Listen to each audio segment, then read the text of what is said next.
शुक्लां ब्रह्म विचारसारपरमामाद्यां जगद्व्यापिनीं वीणापुस्तकधारिणीमभयदां जाड्यान्धकारापहां हस्ते स्फाटिकमालिकां विदधतीं पद्मासने संस्थितां वन्दे तां परमेश्वरीं भगवतीं बुद्धिप्रदां शारदां। श्री महागणाधिपतये नमः। श्री महासरस्वत्यै नमः। श्री गुरुभ्यो नमः। సివిఆర్ ఓం ఛానల్ ప్రేక్షకులకు ఈ సందర్భంగా బతుకమ్మ పండుగ యొక్క అధిష్టాన దేవత అయినటువంటి మహాగౌరీదేవి యొక్క అనుగ్రహం అందరికి కూడాను కలగాలని చెప్పేసి ఆ అమ్మవారిని ప్రార్థిస్తూ ప్రకృతి మనకు అందించినటువంటి అన్ని వస్తువులను కూడాను అమ్మవారికి సమర్పిస్తూ పాటలతో నృత్యాలతో అన్నిటితో కూడాను మనం చేసేటువంటి ఉత్సవమే ఈ బతుకమ్మ పండుగ. అయితే ఈ బతుకమ్మ పండుగ లోపల ముఖ్యంగా మనము అంతర్లీనంగా ఏముంది, ఈ పండుగను మనము జరుపుకుంటున్నాము, ఈ పండుగలో ఉన్నటువంటి ఆంతర్యం ఏంటి అంటే, మనకు అమ్మ మూలకంగా అంటే మాతృమూర్తి మూలకంగా వచ్చినటువంటి ఈ జన్మను ఆ ప్రకృతి రూపకంగా అమ్మవారు, భగవంతుని రూపంలో అమ్మవారు, వీరు ముగ్గురు కూడాను మనకు ఒక విధమైనటువంటి స్థితిని ఇస్తున్నందుకు ఈ జీవితాన్ని సుఖమయంగా ఉంచాలి అంటే, ఈ జీవితం లోపల ఒక సుఖమయమైనటువంటి అర్థాన్ని ఇవ్వాలి అనేటువంటి ఉద్దేశంతో ప్రార్థిస్తూ జరుపుకునేటువంటి పండుగనే ఈ బతుకమ్మ పండుగ. అయితే ఈ బతుకమ్మ పండుగ లోపల అంతర్లీనమై ఉన్నటువంటి ఈ అర్థము ఉన్నప్పటికీ ఈ బతుకమ్మ పండుగను మనము ప్రతి సంవత్సరం కూడాను సర్వపితృ అమావాస్య అంటే భాద్రపద కృష్ణ అమావాస్యతో ప్రారంభమయ్యి 9 రోజులు ఉత్సాహంగా జరుపుతూ వస్తూ ఉన్నటువంటి ఒక 9 రాత్రులు నవరాత్రులు జరుపుకునేటువంటి ఒక పండుగ బతుకమ్మ పండుగ. అంటే ఈ బతుకమ్మ పండుగ సర్వపితృ అమావాస్యతో ప్రారంభమవుతుంది. దాన్ని బతుకమ్మ పండుగ ప్రారంభ దినము అని అంటాము.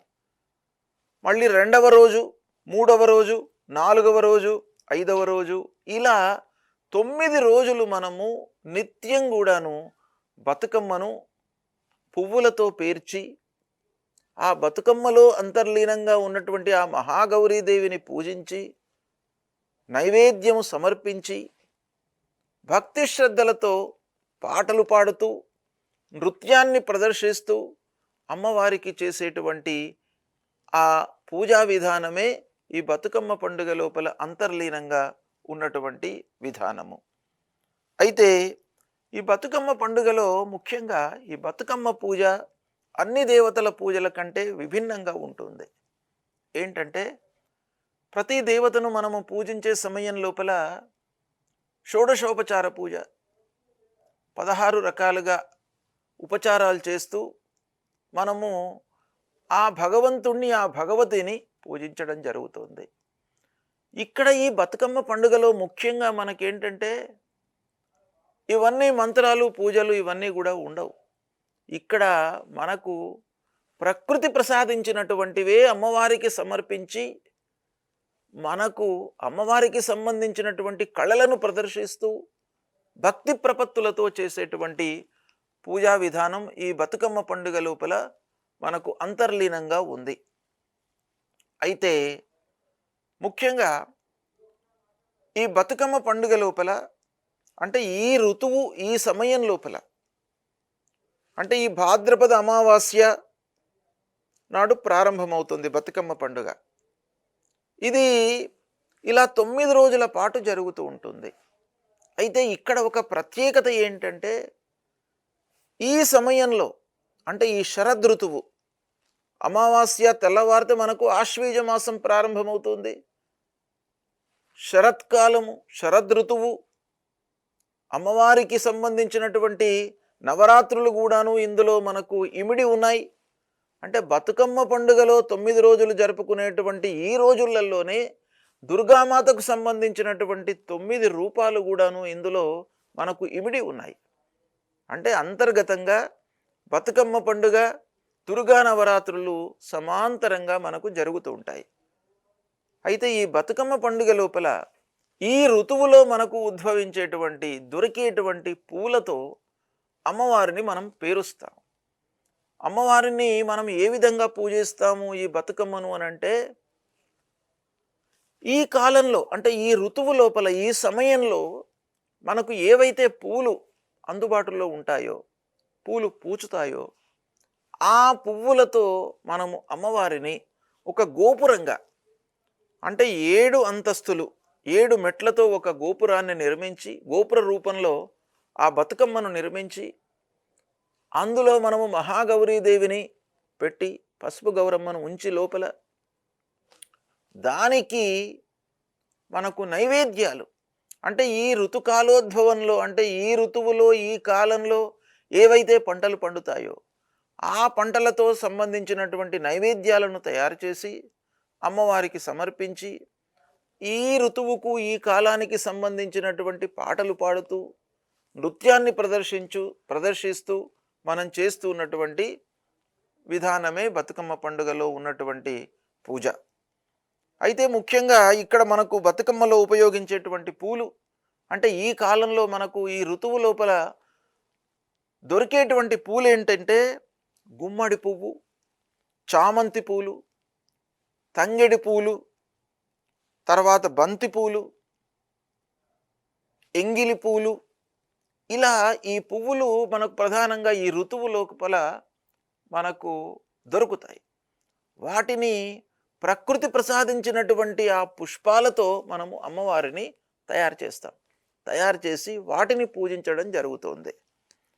ఇది ఒక రకంగా మనం ఏమని చెప్పుకోవచ్చు అనంటే, ఈ బతుకమ్మ పండుగ అనేటువంటిది ప్రకృతి రూపంలో ఉన్నటువంటి ఆ అమ్మవారిని పూజించడము. అంటే అమ్మవారు ఆ మహాగౌరీదేవి సృష్టి, స్థితి, లయ ఈ 3 కారణాలు అంటే ఈ మూడింటికి కూడాను కారణభూతమైనటువంటి అమ్మవారు. అంటే ప్రకృతి అంతా కూడాను భగవంతుని యొక్క మయమే, అమ్మవారి యొక్క మయమే.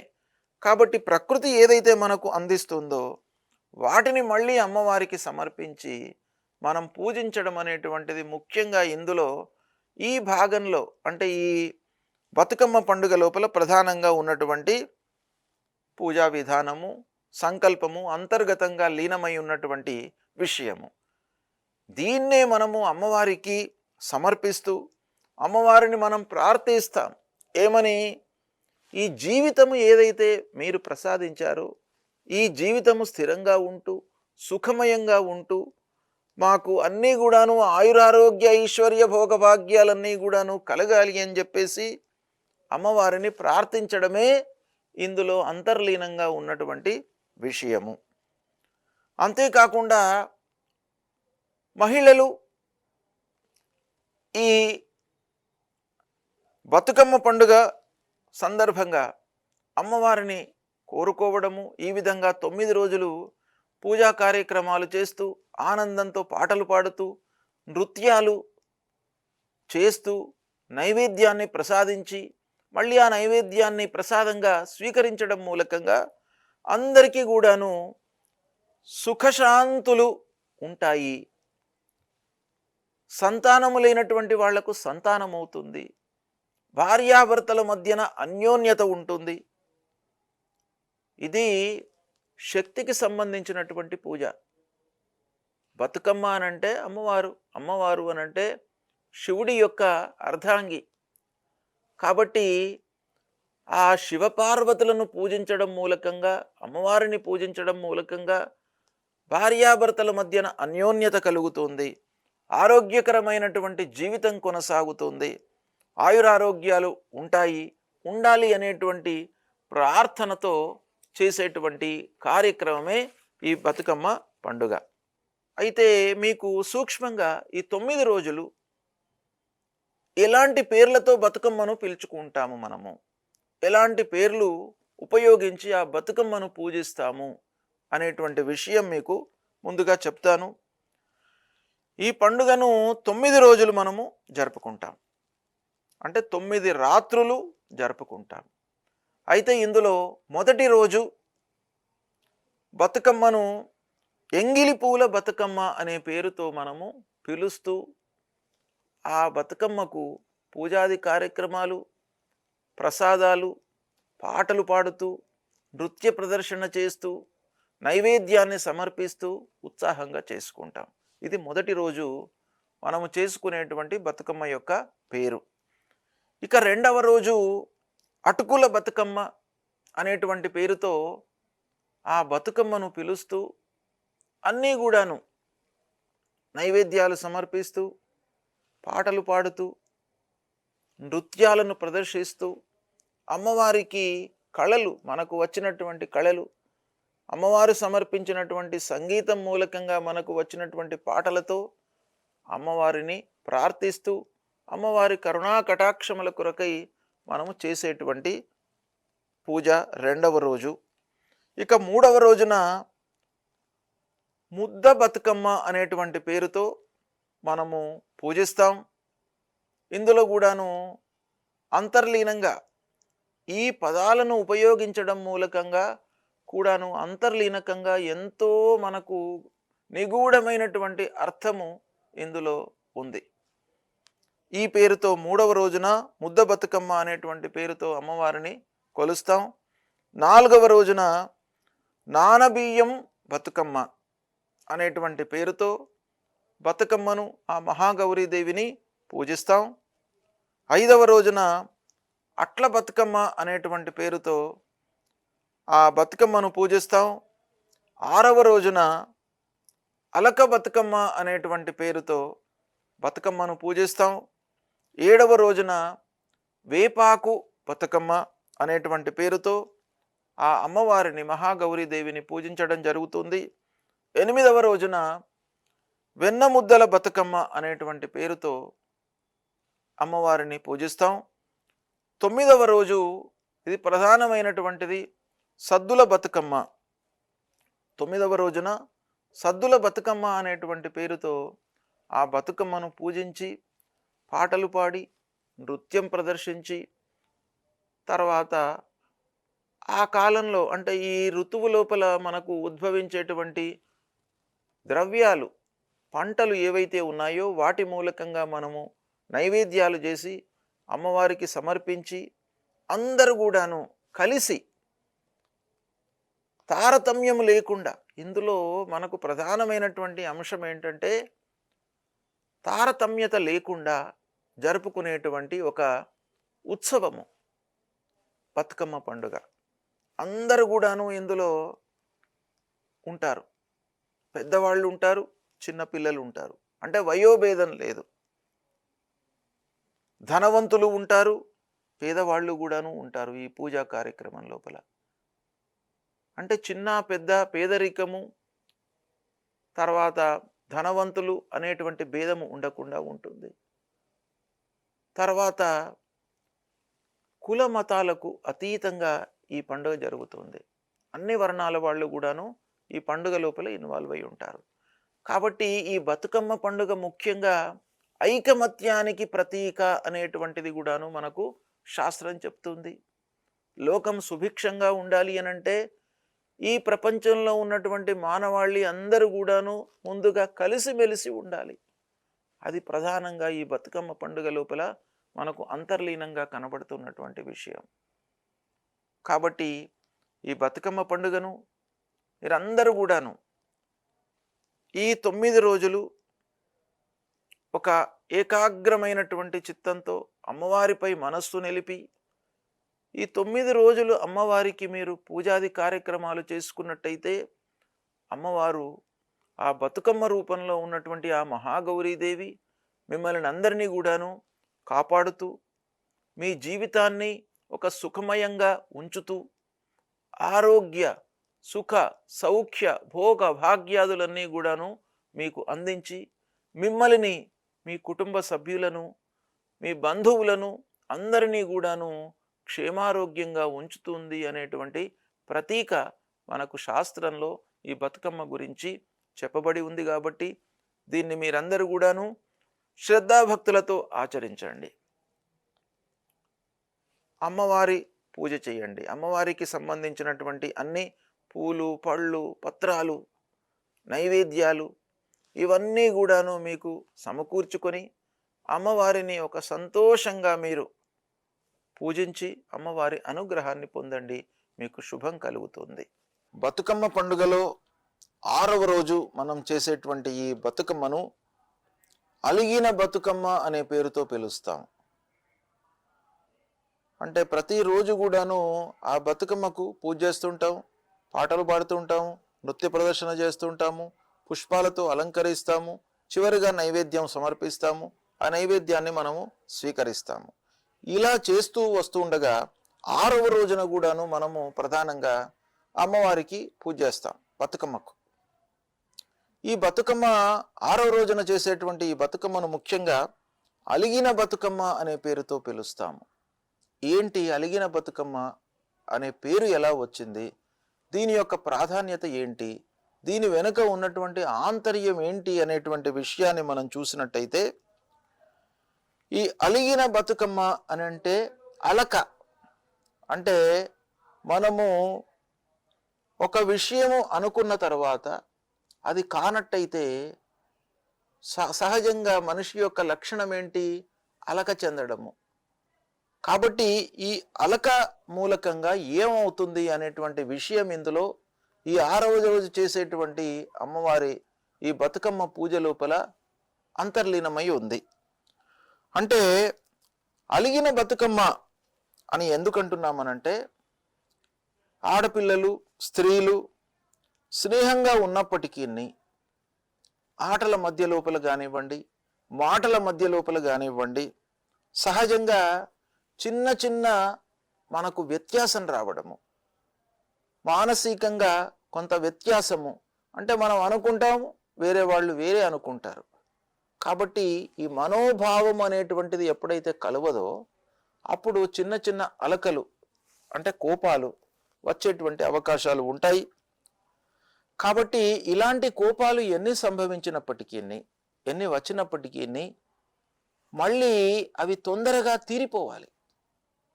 అంటే కోపాలు రావడము, గ్యాప్ ఏర్పడము, అలక రావడం అనేటువంటిది మానవ జీవితంలో సహజమైనటువంటిది. అయితే ఇది వచ్చినప్పటికీ తొందరగా మళ్ళీ తీరిపోయి మళ్ళీ వాళ్ళిద్దరి మధ్యన, ఆ కుటుంబాల మధ్యన, వ్యక్తుల మధ్యన స్నేహపూర్వకమైనటువంటి వాతావరణము ఉండాలి అనేటువంటి ఒక ప్రతీక అంటే విషయము ఈ అలిగిన బతుకమ్మ లోపల అంతర్లీనంగా ఉన్నటువంటి విషయము. అయితే ఈ అలక అనేటువంటిది, అనురాగము, ఈ రెండు కూడాను, అలక అంటే కోపము, అనురాగం అంటే ప్రేమ. కోపము, ప్రేమ, అలగడము, అనురాగంతో ఉండడము అనేటువంటివి రెండు జంటగా ఉండేటువంటివి. అంటే అలక తర్వాత మనకు వచ్చేటువంటి అనురాగము అది చాలా తీపిగా ఉంటుంది. కాబట్టి ఈ అలక అనురాగాల సమ్మేళనము మనకు కుటుంబంలో ఉండాలి, సమాజంలో ఉండాలి. తర్వాత తగువులు వచ్చినప్పటికీ అవి ఒక క్షణకాలమే ఉండి మళ్ళీ ఉత్తర క్షణంలో అవి తీరిపోవాలి అనేటువంటి విషయము, ఎక్కువ కాలము అలక ఉండకూడదు అనేటువంటి విషయాన్ని అంతర్లీనంగా మనకు ఇక్కడ ఈ 6వ రోజు మనం చేసేటువంటి బతుకమ్మ మనకు తెలియజేస్తుంది. అంటే సఖ్యత అనేటువంటిదే శాశ్వతమైనటువంటిది అనే సందేశము మనకు ఇక్కడ 6వ రోజున చేసేటువంటి ఈ అలక బతుకమ్మ మూలకంగా మనకు తెలుస్తుంది. అయితే ఇందులో కూడాను ప్రధానంగా ఏంటి, మనం ప్రకృతిని పూజిస్తున్నాం. ఈ బతుకమ్మ పండుగ లోపల మాతృమూర్తిని, ప్రకృతి రూపంలో ఉన్నటువంటి అమ్మవారిని, తర్వాత భగవతి రూపంలో ఉన్నటువంటి మహాగౌరిని పూజిస్తున్నాం. కనుక రెండవది ఏంటయ్యానంటే, ప్రకృతి మనకు ఈ అలిగిన బతుకమ్మ రూపంలో మనకు ప్రకృతికి సంబంధించినటువంటి విషయం ఏముంది అని అంటే, భూమాత అన్నిటినీ కూడాను సహనంతో భరిస్తుంది.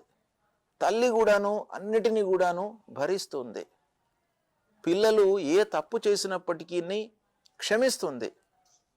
అంటే వేరే ఆలోచన లేకుండా ఉత్తర క్షణంలోనే క్షమ అనేటువంటిది తల్లి లోపలనే ఉంటుంది.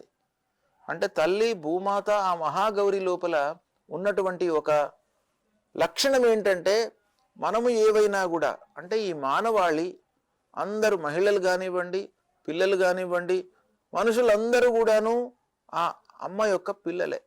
కాబట్టి వాళ్ళు చేసినటువంటి చిన్న చిన్న పొరపాట్లను మనము అడగకముందే క్షమించేస్తుంది అన్నమాట అమ్మవారు. కాబట్టి అలాంటి అమ్మవారు పిల్లలు అలిగినా కూడా చివరికి తన ఒడిలోకి తీసుకొని ఒక స్వాంతనను ఇచ్చేటువంటి భావన ఈ అలిగిన బతుకమ్మ లోపల ఉంటుంది.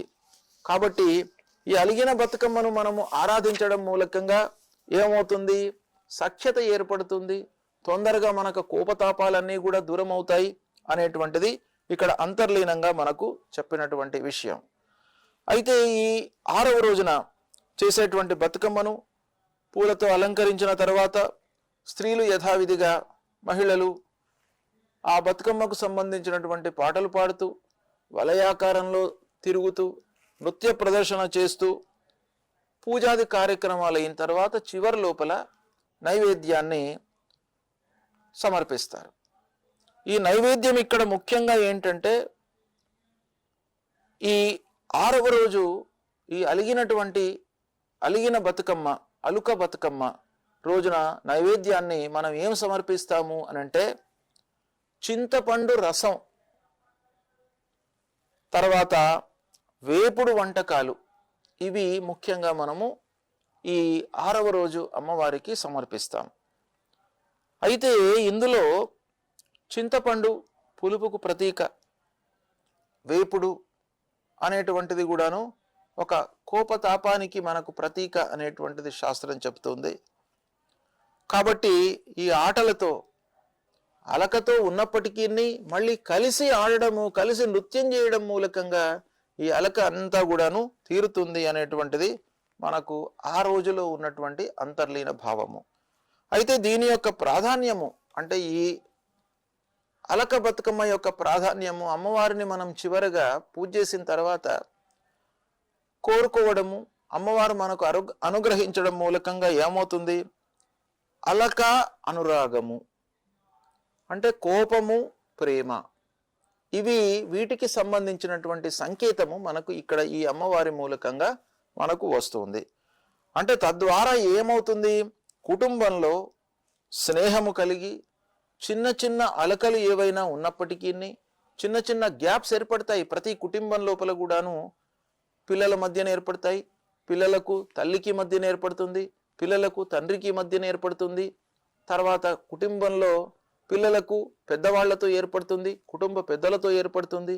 ఇలా గ్యాప్ ఏర్పడము, అభిప్రాయ భేదాలు రావడం అనేటువంటిది సహజమైనటువంటి విషయం గనక ఇవి రాకుండా ఉండడానికి, ఒకవేళ వచ్చినప్పటికీ క్షణకాలంలోనే అవి తీరిపోవడానికి అమ్మవారిని మనము వేడుకుంటామన్నమాట.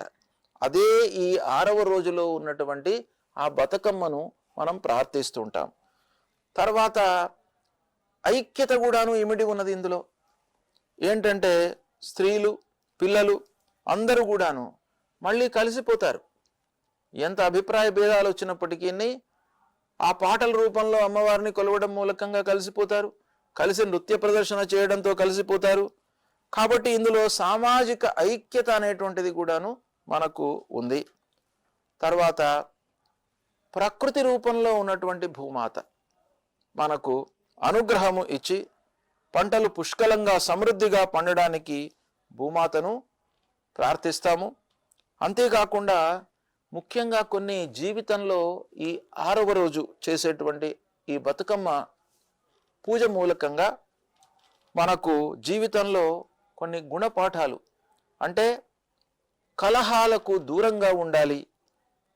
ఒకవేళ కలహాలు వచ్చినప్పటికీ మళ్ళీ ఉత్తర క్షణంలో దాన్ని తీర్చుకునేటువంటి మనస్తత్వం మన లోపల అభివృద్ధి కావాలి. శాశ్వతమైనటువంటి ఒక స్థిరత్వము, ప్రేమానురాగాలు ఉండాలి అనేటువంటి విషయం అంతర్లీనంగా, అలకలోనూ ప్రేమ అనేటువంటిది ఉండాలి, విభేదాలలోనూ ఐక్యత ఉండాలి అనేటువంటి విషయం మనకి ఇక్కడ ఈ 6వ రోజు బతుకమ్మ లోపల మనకు తెలుస్తుంది.